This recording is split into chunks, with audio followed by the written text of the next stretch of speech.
nos livremos daqueles hábitos antigos, velhos, e que nos tornam pessoas piores.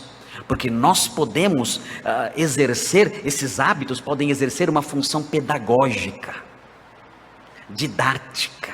Eu posso ensinar os meus descendentes a partir daqueles vícios e males que eu pratico e que eu vivo. Vejam o versículo 17, o que diz: e coabitou Caim com sua mulher. O texto diz que a sua esposa, a esposa de Caim, deu à luz Enoque. E vejam o que acontece na sequência. O texto diz: Caim edificou uma cidade e lhe chamou Enoque, o nome do seu filho. Enoque talvez signifique início, talvez signifique dedicação. Nós não sabemos ao certo o significado desse nome, o nome Enoque.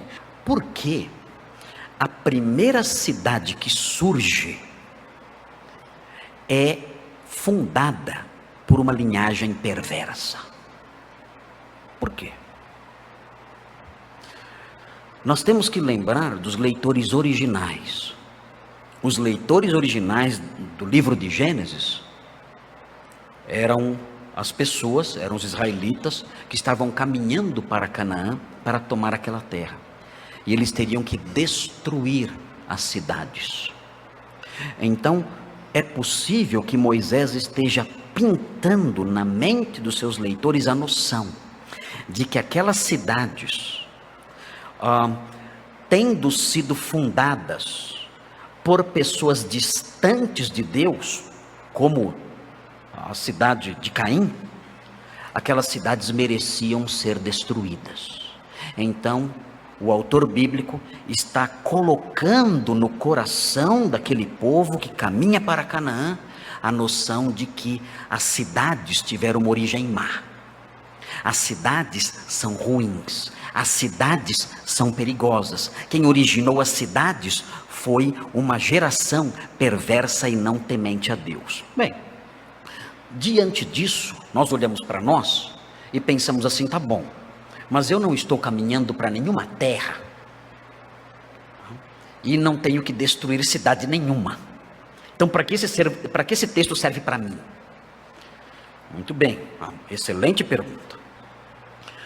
Nós devemos olhar para o contexto urbano com certa desconfiança.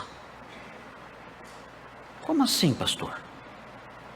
Nós devemos lembrar que esses aglomerados de pessoas são geralmente aglomerações de pessoas que não temem a Deus. Como a primeira cidade fundada. E sendo um aglomerado de pessoas que não temem a Deus, nós devemos ser cuidadosos no modo como nós nos relacionamos e no modo como nós vivemos nas cidades. Nós não podemos olhar para a vida urbana como algo inofensivo. Não podemos. Temos que olhar ao redor e lembrar: eu vivo numa cidade. Uma cidade envolve o aglomeramento, ou a aglomeração de pessoas que não temem a Deus. São muitas pessoas que não temem a Deus, que não têm temor da sua palavra, que não são obedientes ao Evangelho, que estão juntas. Uma só já representa uma certa ameaça. Imaginem um conjunto tão grande delas juntos ali, todas ali unidas. Eu tenho que tomar cuidado com isso. Eu tenho que viver nesse contexto de forma cuidadosa, sábia, inteligente. Eu estou rodeado, apertado, cercado de pessoas perversas. Eu tenho que andar de maneira sóbria, tenho que andar alerta, tenho que tomar cuidado com seus costumes, sua cultura, seu modo de viver, seus valores. Tudo isso eu tenho que fugir disso aí. Eu tenho que viver na cidade atento, alerta, sabendo que viver na cidade é perigoso.